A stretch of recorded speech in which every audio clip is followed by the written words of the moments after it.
I am shocked. Like, honestly, fine, be explicit with the humans. I don't really care. Like, we've already had a few deaths. What is this book? Give me the details. Welcome to another installment in Can We Trust Our BookTube Friends with Recommendations.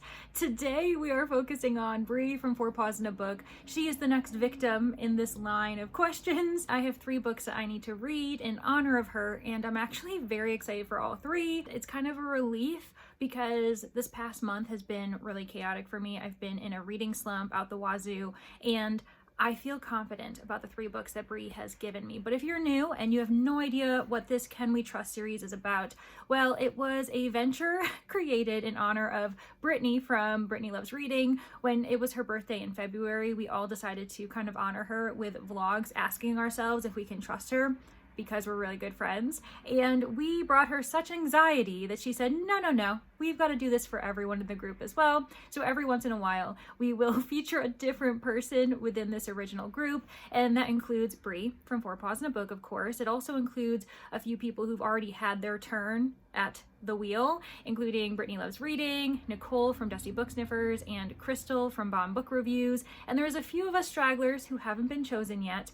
Those include Brooklyn from Brooklyn Reads, Neva from Reading When Neva, Julie from Keep Calm with Books and Coffee, and myself, Leandra the TBR0. But yes, this vlog is all about Bree and us seeing if we can trust her recommendations. If you have subscribed to me for a while, you may be aware that I've already kind of tested my trust level with Bree a few months ago when she was a part of my Meet the Booktuber series, and I'm not gonna lie, that was one of my most successful installments for that series. So I will admit I'm going in a little bit less skeptical, a little bit less worried than maybe some of the other people doing these vlogs. So yeah, let's just get into what books Bree has recommended for me. Let's start off with the group read. So every time we do a Can We Trust installment, we all are assigned one book that we have to read together, and that's pretty much our through line, what connects all of these vlogs, in addition to the fact that we are highlighting one person. And this group read ends up being The Library of the Unwritten by AJ Hackwith. I am very excited for this because I have had bad luck with some of our group reads in the past. I haven't really vibed with any of them, but this one may be up my alley. It is fantasy, specifically urban fantasy, which does give me some pause, but I really like the premise of it. So Library of the Unwritten is the first in the Hell's Library series, and yes, another series that we're starting. It's gonna be fine, but I do like the idea of a different version of hell being a library. I have read that concept before in a novella. I believe it was called A Short Stay in Hell, and I did find that fascinating, even if it didn't end up being, you know, a new favorite of mine. This one, though, does have potential, and I'm really hoping that my library borrow comes in soon, because I do want to get to that. Next on this theme of queer and a little bit terrifying, I have The Measure by Nikki Ehrlich. So this one I also have on audio, but the physical copy was available at my library, so I picked it up, and it will be the first book I actually read for the vlog as I wait for the other holds to come in. What I mean by queer and terrifying is that this is a dystopian world, or at least a near future sci-fi setting, where the entire world wakes up one day discovering that there is a box assigned to every single individual who's 22 or older, and they see that there is a string inside that supposedly is linked to how much longer they have on this earth. And obviously chaos ensues. People aren't sure whether they should even open their box, and if they do, what steps can they even take, should they want to take, as far as what their last remaining years look like. I am very intrigued by this. This was originally gonna be the group read, and I can't remember why it got switched to Library of the Unwritten, but as soon as it was originally suggested, I was like, well, no matter what, I'm reading this. So very excited to read it, and yeah, I have high hopes, but I'm also a bit nervous. I think it's gonna make me think and probably question my own life choices as I go forward, but sometimes that's actually pretty healthy to do. And finally, the last book that I was recommended by Bree is Into the Drowning Deep by Myra Grant. I am really glad I looked into this title a little bit more before recording this because I had no idea that Myra Grant was the pseudonym of Seanan McGuire, and I've never read anything by McGuire, but I obviously know that she is a well-loved author in like kind of the sci-fi speculative area. I know that she has written the Wayward Children series, and I've been meaning to try that one, so it'll be really interesting that my first experience with Seanan McGuire is as Myra Grant for this horror fantasy involving mermaids, and I believe this is the start of a series as well. I have absolutely no expectations beyond the fact that I know that a lot of people have really enjoyed it, especially during the Amazing Readathon, because it was one of Bree's host favorites that I just didn't have the time to get to. So yeah, a very interesting threesome, I'm not gonna lie. I have good faith that at least one of these is gonna really work for me. I just don't know which one, and honestly, who cares? It could be all three. So yeah, let's get started and see if we can actually answer this question a bit more thoroughly in addition to my Meet the Booktuber series. So can we continue to trust Bree? That is the real question. I am a third of the way through the measure, so this is our first update, and I feel very solidly in this narrative. Do I know where it's going? Absolutely not, but there are a plethora of characters that we're following. That's one thing to know. That's not a single POV, it is multiple POVs, and all of these characters are coming from different walks of life, and they also have different relationships with the strings that they or their loved ones have received. So to kind of backtrack, what has happened so far is that we have had the cataclysmic event of everyone waking up everywhere in the world to discovering that there is a box, a sign with their name, and an inscription telling them that what lies inside is the measure of their life. There have been many people who have decided to open the box, to almost give in to that temptation. It's very much almost a relationship with like Pandora's box. Should you open it? Should you give in to your curiosity? For some, it's been honestly a picture of relief.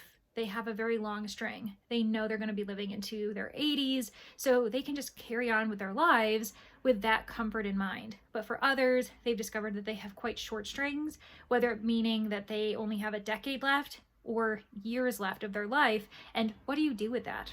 How do you continue to go to your 9 to 5? How do you interact with your loved one, maybe your significant other, who is destined to live for another 50 years without you? It's been a really interesting kind of philosophical question throughout the book as these characters deal with personal issues, personal relationships, but also the society as a whole, different countries reacting to this new reality, either instating certain laws or companies taking advantage of the fact that there are people who have short strings. So let's, give them deals because they aren't going to live very long, or let's revoke certain privileges from them because they're not going to live very long. For instance, insurance premiums, or honestly, when you're deciding to merge with a company and you have to let people go, why not fire the people who aren't going to be living very long and adding to the company's long-term growth? It's kind of baffling to see how realistic this is. I was like, I fully believe everything that these characters are going through at this moment. I could very much see capitalism at its best, aka worst, taking advantage of this and putting even more value to a person's life and making sure that whatever happens, the company is the winner in the end. They're the ones making the most money, even if it's to an individual person's detriment. I am very much reminded of Emily St. John Mandel's writing with this, just because she's also known for having a huge cast of characters. We're in all of their heads, and we're just periodically moving from one person to the other as their lives, which are very separate, slowly begin to merge. They begin to interact with each other either on a grand scale or just passing ships in the night, and I love the intricacies of that kind of writing. So at the moment, this is really vibing with me. I'm really happy that this was one of the 3 books that I have been able to read for this vlog. Hopefully that continues, because I obviously have 2/3 of the book to go. And like I said, I have no idea where this narrative is going, and I'm okay with that. At the moment, I trust this author, and that means I continue to trust Bree. So we'll see how it goes, but I just wanted to give you guys a very quick update that so far, this has all of the ingredients that I really enjoy in a narrative, and it definitely toes the line of sci-fi dystopian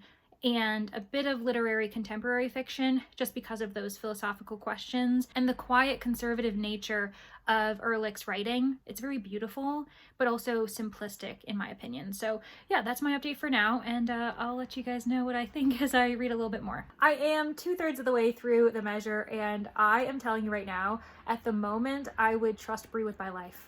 I am having such a good time with this book, and I definitely want to continue to look into this author, see what other books that she may have published. I actually don't even know if this was her debut. It was? This is a debut? I am shocked. I am so surprised that this is a debut because it's so good. It is definitely giving me Emily St. John Mandel vibes, and I'm so excited to see what Ehrlich publishes next. If she has published a book since, I'll have to look into that too, because this is such an intricate, complex novel. Her ability to interweave these characters' lives, ever more entangling them together, is just beautiful.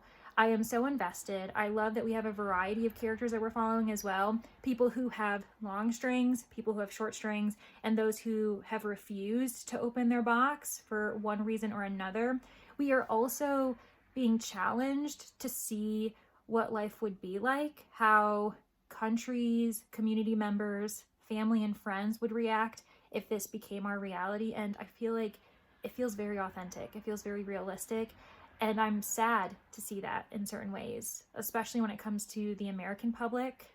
And this is a very American-centric book. They discuss global issues, other countries' ways of dealing with these strings, but all of the characters that we're following are based in the US. And it very much is realistic, pinning short stringers against long stringers, one American against another, you know, since the dawn of time. We've seen that. And this book is also set during a presidential election, which is definitely, you know, adding some fuel to the fire as far as what it feels like to be reading it right now, as we're seeing a bunch of other presidential candidates in real life trying to campaign for your vote already. So I will kind of warn people to be careful. It also reminds me of a lot of situations going on back a couple years ago when the COVID pandemic was making our lives a living hell for various reasons. So I'm very invested, and I very much trust this author, meaning that I very much trust Brie, and I'm excited to see what happens in the next third. But it's definitely been a philosophical journey, making me wonder what I would do in this situation. Would I want to open my box? And also, even if I didn't, would I eventually be forced to? Whether it be because the government has decided to require that I look into my box, or a family member, a relative, a loved one forces that decision and takes it away from me. Because we also see that in this book, and it was devastating to discover that. I just am really, really vibing with this. And I'm so excited. I'm so happy. And I'm also nervous though, because one, obviously I have high hopes for the next third. This is potentially a 5-star read and a book I'm going to want to own. And also, if this ends up being a 5-star read, then we've started this off with a bang, and I've got 2 more books in this vlog. What's going to happen? But I'll leave you here, and I'm going to go try to finish this book. This book has me tearing up. I don't know. It's really moving me in like a crazy way I didn't expect. I still have about 20% to go, but I needed to let you all know that I'm walking in public and starting to tear up. Correction, now I'm angry. I'm so mad. Oh God, this book has put me through the ringer. And also, another correction, I still have about 25% of this book left, so who knows where it's going. But oh God, this one character really just pissed me off. Okay, I'm tearing up again. Oh my gosh, that's gonna be okay. Last night, I finished The Measure. No, not while I was on my walk. I was able to hold it together, get home, and spend the last hour and a half listening to it, and oh my gosh, it really got me. I did end up crying. I was emotional, and I think it's just because you go on such a stressful mental and emotional journey with them. They really don't go many places. A lot of these characters are US based, specifically New York City based. There are a couple in the DC area, but it's very central to New York City. So they really aren't traveling physically, but they are going on some mental, emotional journeys, and I was here for it. I was really intrigued by the questions they were asking themselves, because even though we had an answer, right? We had the answer of when you would die, you still didn't know how, you didn't know who would be nearby, you didn't know what was to come next. Whether you were a religious or a non-religious person, that was still a place of ambiguity within the discussion of life and death. And a lot of people were also questioning, could they change their path? Is fate involved here? Destiny? Is there a way for us to maintain our agency, our sense of control of our own lives, especially when we're told, no matter what you do, this is how you're going to die, or at least this is when you're going to die, I should say. And I was just invested in so many of these characters. Amy, Nina, Maura, Hank, Ben, Javier. Like, there are so many characters I can list off that all had POVs, and I couldn't help but just feel for them and really root for them to at least have the endings that they deserved, even if it wasn't the ones that they had written out for themselves at the beginning of the book. I am so grateful to Bree for recommending this book, for allowing it to be one of the books we could read for this vlog choice, because this is going to be a 5-star read for me. It's going to be a book that stays with me for quite some time. I'm also so happy to have the privilege to have read the debut by this author. I am shocked still that this is a debut, just because of how complicated and interwoven these characters' lives were. It really is a testament to how strong of a writer Ehrlich is, and I'm really excited to see what project she does next, because I am ready. I am ready to be there with her to read the next projects that she has, because I just can't wait. I don't really know what to do next. Should we stop while we're ahead? No, I've got 2 more books to read. We can't do that. But what I can do is pick up one of the next 2 books, and that is going to be Into the Drowning Deep by Myra Grant. I actually ended up getting the audio in perfect time.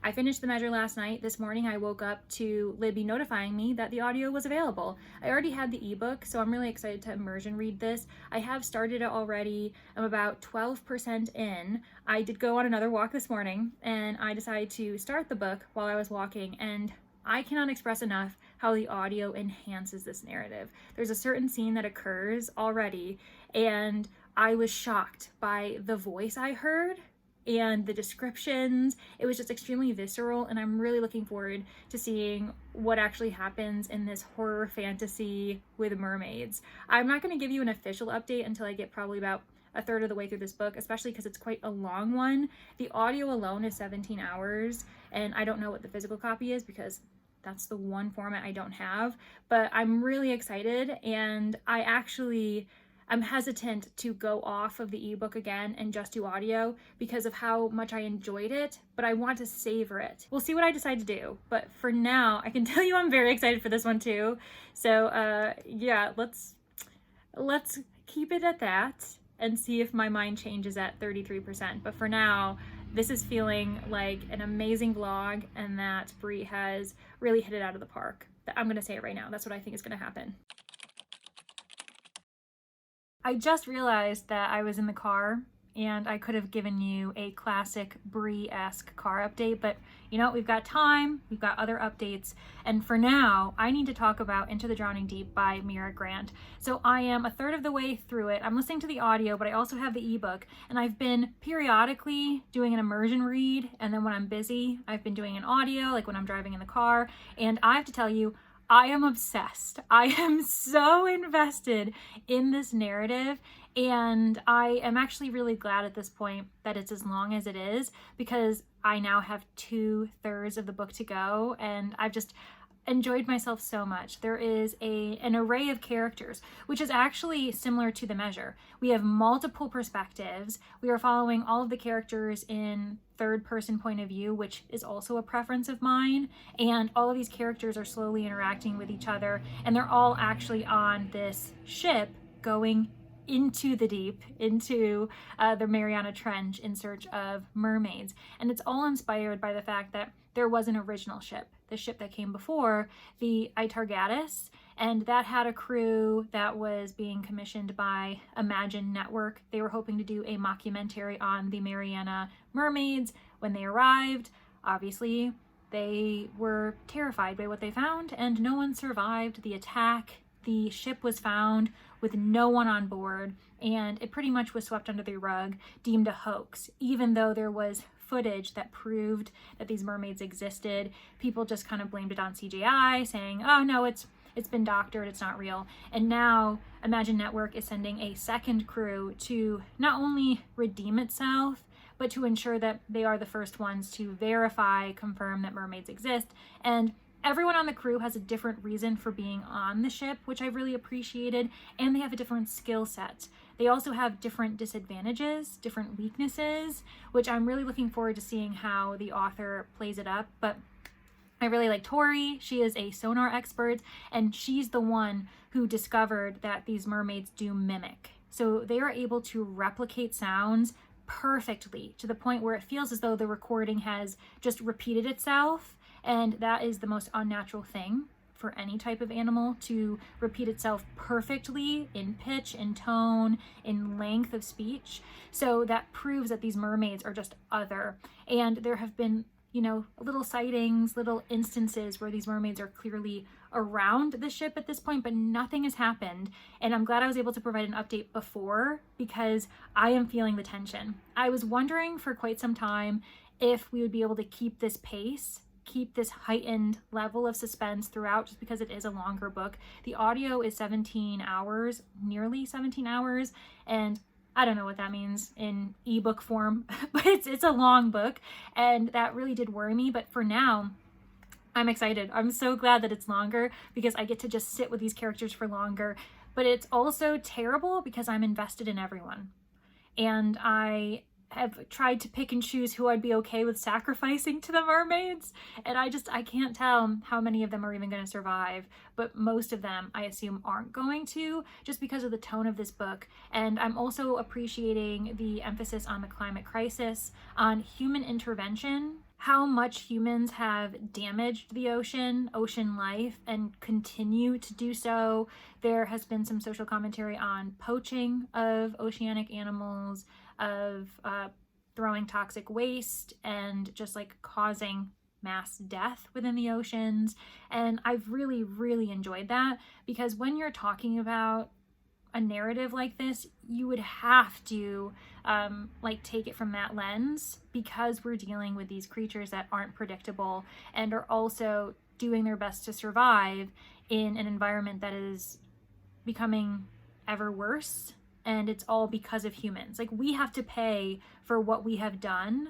And I feel like that is what this kind of overarching metaphor is that humans are playing God. Humans are thinking they're invincible, even though, like, the reason why the earth is in the state that it's in is 100% because of us.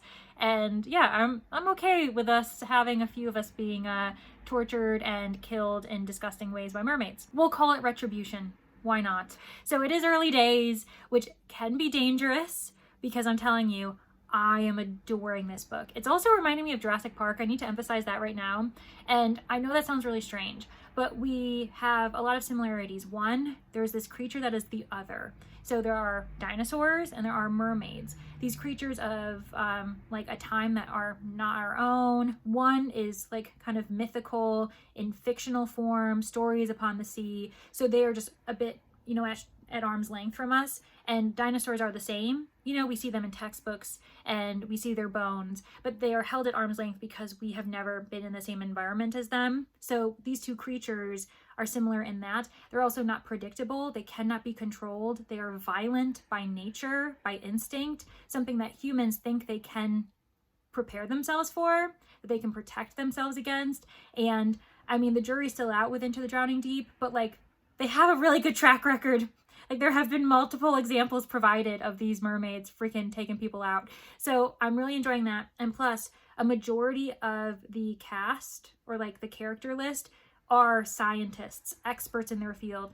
And that definitely plays into the feeling of scientists playing God, asking themselves if they can, rather than asking if they should be looking into these elements and pushing the barrier in this way. Hubris is another great theme in this. So yeah. Oh my God, I'm so excited. I can't. Okay. It's gonna be fine. It's gonna be fine. But I'm loving it. I really am. So I'm really hoping that in my next update that remains the same. Okay, I am a mess at the moment. My hair's in snarls. I've been deep cleaning my apartment all day, so I really haven't been paying attention, but I realized upon peeking at the audiobook that I was at 67% for this novel, and that means I need to provide you with a final mid-book update before I finish it and provide you with my final thoughts, my final rating, and answering the question, at least updating my answer on the question of if I can trust Bree.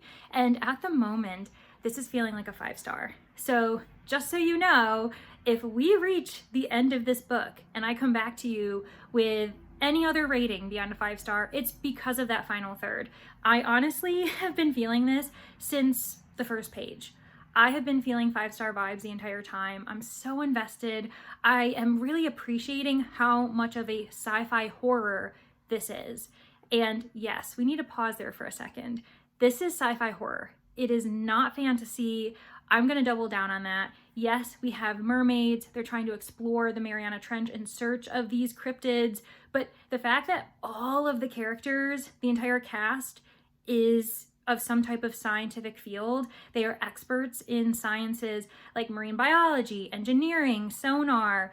They are researching these mermaids, these creatures, as if they are a new species. They are trying to analyze them, understand them from a very critical knowledge kind of brain. Like they're focusing on the biology, on the anatomy of these creatures, on their hunting style, their behaviors. So this is sci-fi horror. It's the same idea as with sci-fi thriller that is the Jurassic Park duology. I think there's only 2. I should look into that. But it's all focused on the hubris that scientists have in trying to play God and thinking that they have this right to gaining knowledge, that it's worth the knowledge, even if they have to sacrifice certain human life in order to gain it. And that's why I am very interested in the fact that we so easily call it fantasy, that just because there are mermaids there, they're not magical. There's nothing magical about them. No magic is being done. No fantastical elements are there. It's just the fact that they are discovering this very dangerous creature in its own territory, and then they're becoming the hunted. So I'm having a great time. Like, I'm loving it. I honestly love sci-fi horror in all of its forms. I've never met a sci-fi horror that I haven't liked. So that is just making this like the perfect kind of book for me. And I also have to take a note to warn those who are interested about this book that there has been animal death. It happened in the first third. It also happened in this middle section, and I was actually most nervous about this section. There was a certain chapter that I was anticipating, and I was thinking, this could make or break the book, depending on how the author handles this, Mira Grant, aka Shauna McGuire, because I also know that there's been visceral, explicit depictions of human death on the page, so I wasn't sure if we were going to get the same type of depiction for these animals who are honestly there being disrupted, their lives are being disrupted by their interactions with these humans, the fact that the humans are even there in the first place. And I just was kind of like, how much am I gonna see this? Especially because I'm mainly listening on audio at this point. And I was like, this could make or break it. And I think that Mira Grant does a great job of doing what is meant to be done. There was no other scenario that would have been realistic, believable in the scenario that these characters were in, that these animals were in. And the outcome is what we would all expect in interacting with these extremely dangerous, powerful creatures that are able to survive at the bottom of the Mariana Trench. So none of us are surprised that the deaths occurred, but I think that the author has done it in a tasteful way where we didn't see it nearly to the explicit extent. Like honestly, we didn't see any of it. It was just kind of discussed. We were aware that these animals died, and then we move forward. Like, honestly, fine, be explicit with the humans. I don't really care. Like, we've already had a few deaths that have actually really shocked me. Like, one of them, I was startled. So that means I know that, like, no one is safe, to my understanding, based on this one death. Like, I wasn't surprised that this person died. I just was surprised that they died when they did. So yeah, I'm having a great time. I'm really loving it. I'm really trusting the author, if I'm going to be frank. and I'm obviously trusting Bree by extension. So this was just an update to let you know that I'm still loving it, and that the final third is going to be the determining factor if this does end up being a second 5 stars for this vlog. Oh my gosh. Okay, I will see you when I finish. I have finished Into the Drowning Deep, and I've actually started the 3rd book, but I still need to update you on what I think as far as this second book for the vlog. The last time I updated you, I said that this book was currently feeling like a 5 star, and if I came back and it wasn't that rating, then you knew that the final third ended up disappointing me in some way, frustrated me, or just was lacking. And I'm here to tell you that it's still a 5 star. It was so good. In fact, actually, this is going to be a contender for one of my favorite books of the year. It has every single element that I love when it comes to sci-fi horror. I loved the variety that we got in the cast of characters. I thought the author did a really great job providing various voices, various perspectives, different skill sets, weaknesses, and because we had such a big group, we could see different scenarios playing out with these mermaids. And I don't think I ever really talked too much about the characters themselves, them as individuals, but we had a great, strong cast of women. They were the go-getters. They were the people who were getting things done when it was necessary. They were also the bright minds who were making discoveries to ensure that some people in some shape or form were able to escape this experience, at least with their lives, even after the torturous ordeal that they had on the ship. So Jillian, she was the Sirentologist. I loved her role. She reminded me of the scientists that you find in Jurassic Park. I keep making that reference, but it literally is. It's the idea that Jurassic Park walked so that Into the Drowning Deep could run. That is what I'm taking away from this. I also really liked Tori. She is a character who wanted to avenge her sister's death, or at least try to figure out what exactly happened to her sister who was on the original ship, the Itargatis. We also had Olivia. She was the new newscaster, the new face of Imagine Network, being the reporter, interviewing people, and that provided a different dynamic, especially because she is autistic, so she had her own interactions, her own social expectations. We had 2 twin characters who were deaf, and their older sister was their interpreter, who also was a scientist in a different way. So there were some really interesting women who had different reasons for being on the ship, and I really enjoyed being in all of their minds, trying to see what they were expecting, and as soon as things started getting difficult, how they would move forward and if they would survive. There were men obviously in this book too, but like the women were the ones who stole my heart. I loved all of them. I thought they were all really interesting. And of course, the certain discoveries that they make about the mermaids, it all just locked into place. I found it all very believable, and all of it confirms that I'm arguing that this is sci-fi horror, which is very satisfying to feel as though I am 100% in the right for that.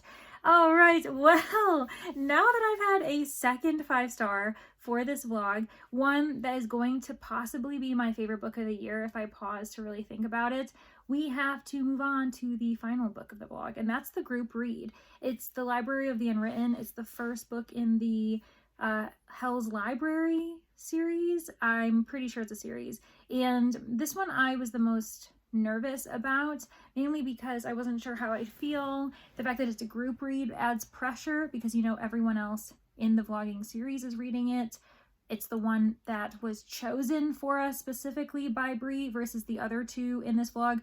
I was able to pick from a list. So this one really is kind of the biggest risk by Bree because she selected it for all of us. On top of the fact that I recently watched Books with Lexi. She did a vlog where she was reading books from her physical TBR, and that included Library of the Unwritten. It wasn't for her. I'm not surprised that it wasn't a book that she thoroughly enjoyed, but I am aware that there are differing perspectives on this book, and I am 33% into it, so this is my official first update for it. We'll see if I can take the time to do a 66% update like I've done in the past and then provide my final thoughts, but for now, let me tell you what this book is about. The book opens with an escaped character, and our librarian, Claire, her assistant, and ex-muse, Brev, aka Brevity, have to follow this character to Earth of all places, and they're actually also accompanied by a demon, Leto, and the three of them arrive on Earth trying to find this character, bring him back to the library, and put him in his rightful place. Meanwhile, there's another plot happening where the angels are searching for the Devil's Book, a book that is supposedly in existence, but has always kind of been something of myth. But a recent soul who has died and gone to heaven had in their pocket, on their person, a piece of paper that is very magical, volatile as well, and it proves that the Devil's Bible does exist. And now the angels are frantic trying to find it. Meanwhile, the librarian ends up kind of getting mixed up in all of this because they run into Claire and her crew as they're trying to chase this other character, and no one actually performs good communication because they both think that they're after the same thing. So now the angels are after Claire, and then this alerts Claire what is going on, and she becomes aware of the fact that the Devil's Bible exists. So now she's on a journey trying to find it while the angels are trying to find it first and also like catch her so that they can question her. It's like all of this mess. There's a lot of humor in this book actually. It's really honestly kind of hilarious to hear the circumstances that are surrounding these characters, the mishaps that they experience. Claire's relationship with Hero has been kind of interesting. Hero is the character that had gone missing from the pages that they had to wrangle back in. Leto has been my favorite character so far just because his backstory is super complex, and it seems like he's going to be going on his own quest to try to forgive himself and maybe become a better person in the process, and possibly, you know, set aside his life as a demon in hell aside. It's all kind of bare bones. They haven't learned really anything beyond that. So my own kind of feelings about this book are still to come. I'm not really sure. I know that I'm really liking it. Like, I'm having a good time so far, but I can't predict where the story is going or if it's really going to be like dynamic enough to change and like raise my investment. But I'm really enjoying the characters. I'm a character-driven reader, so that's been great. And I've been enjoying the humor that's been infused in it. The kind of goofiness, silliness, cozy kind of vibes I'm getting from it. So yeah, we'll see how it goes. But for now, the jury's still out for this final book. I will let you guys know once I feel a little bit better about like how to actually describe what I feel for it. Well, we have reached the end of this vlog in which I ask myself, can I trust Bree for a pause in a book even more than I already do? And I also realize I totally forgot to provide another mid-book update. I've gotten really good about doing that, but it just kind of slipped through the cracks. I had the motivation to finish the book, and I could see that Libby Chicken was really starting to play up on me, and I got nervous, so I just finished the book really quickly. And I also realized I probably wasn't super clear on my thoughts, my feelings during the initial mid-update that I had, because I was combining it with my love of Into the Drowning Deep, and I felt as though I was being vague and uncertain. I didn't really know how to express my thoughts about the book, and I wasn't sure what that was due to. Was it my fault? Was I maybe not paying attention because I was listening to the audiobook for this one while also doing other tasks? Or was I just not feeling investment in the characters? That wasn't true because I was feeling investment in the characters. I liked the group of characters we had. I really enjoyed our librarian, Claire. I also really liked Hero, one of the characters who jumped out of the book. We had a muse named Brevity. We had Leto, who was a demon/human. There were just a lot of characters that I found very intriguing. Their backstories were especially intriguing, but I couldn't really pinpoint why I was having a hard time describing this book.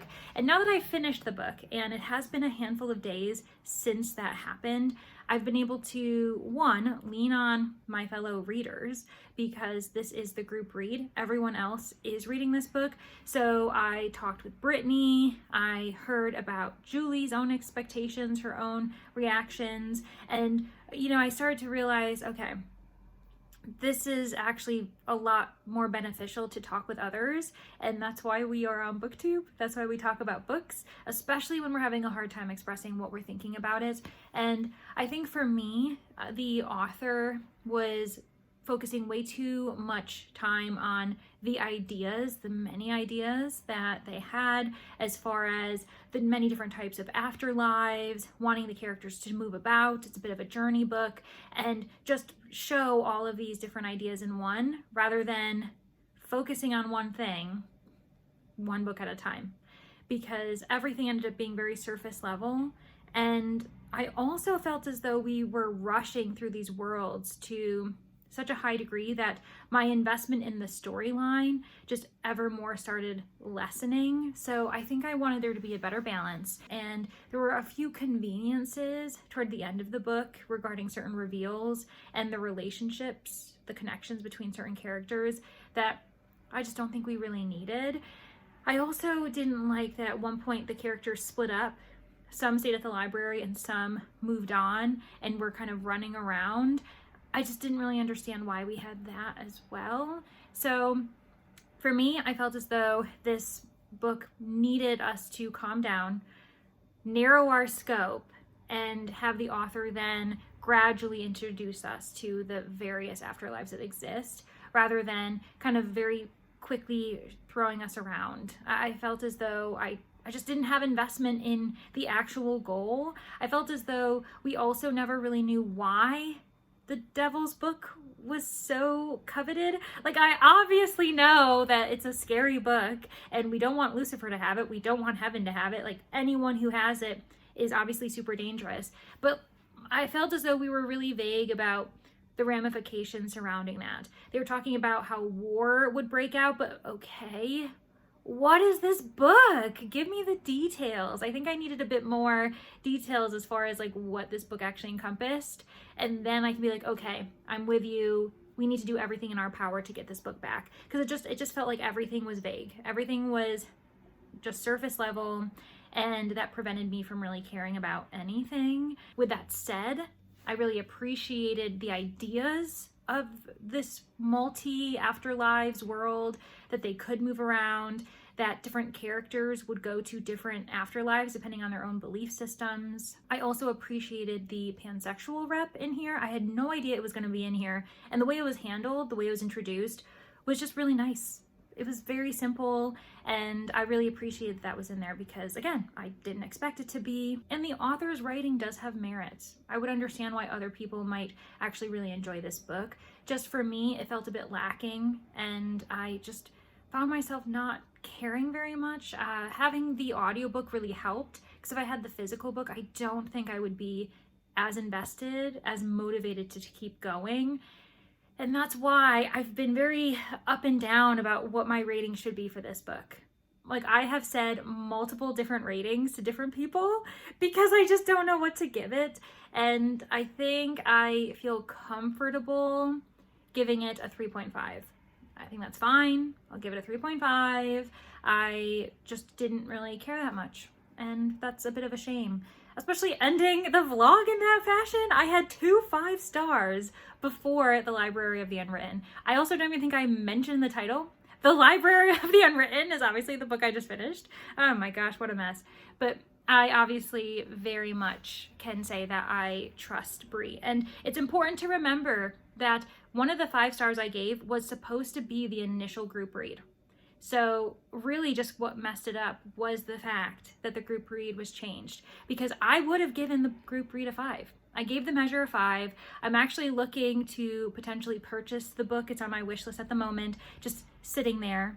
So I'm very excited when I eventually decide to do like a big book haul. I'm definitely going to buy that from bookshop.org. The second book, also Into the Drowning Deep, that one got a 5 star, and that one is definitely going to be one of my favorite books of the year, if not my favorite, because I'm still thinking about that book and I really, really enjoyed it. So that one's also going to be in my next book haul because I just can't wait to eventually own that. And then we ended up just, ending on a 3.5, not a hated book, and honestly a very satisfying vlog, because now I have 2 authors that I'm 100% going to be investigating more in. Nikki Ehrlich, I'm going to be keeping an eye on you. The next time you publish a book, I will be reading it ASAP. And with Mira Grant, one, I have a prequel to read, the novella. I also have a bunch of other books to read under Seanan McGuire, the actual author's name. So I'm I'm very excited. I'm very grateful to Bree for allowing these 3 books to come into my life, especially the first 2, because they are new favorites for me. Can I continue to trust Bree? 100%! Of course I can trust Bree. I can trust Bree with my freaking reading life. This was honestly such a great push for me to finally read 2 books that I have had my eye on, that I was really meaning to read, and I'm over the moon. This was awesome. And I'm also relieved because any of you who've been following the Can We Trust vlogging sessions that we've been doing, this whole project, there have been some ups and there have been some downs.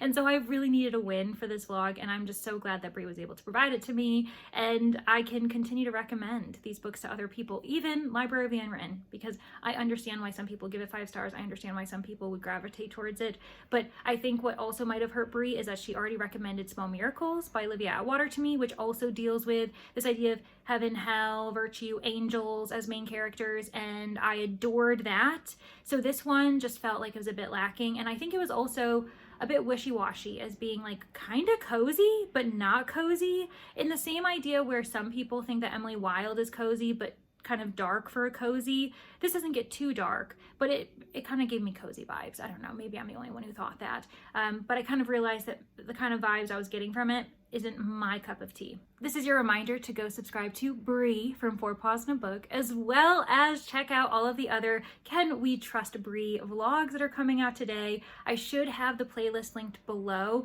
but if not, I'll also have everyone linked below who's a part of this project, so you can just go to their pages, aka their channels, and watch their most recent video, which should be this vlog. And I also really hope to see everybody in the next one very soon. Thanks everybody. Happy reading.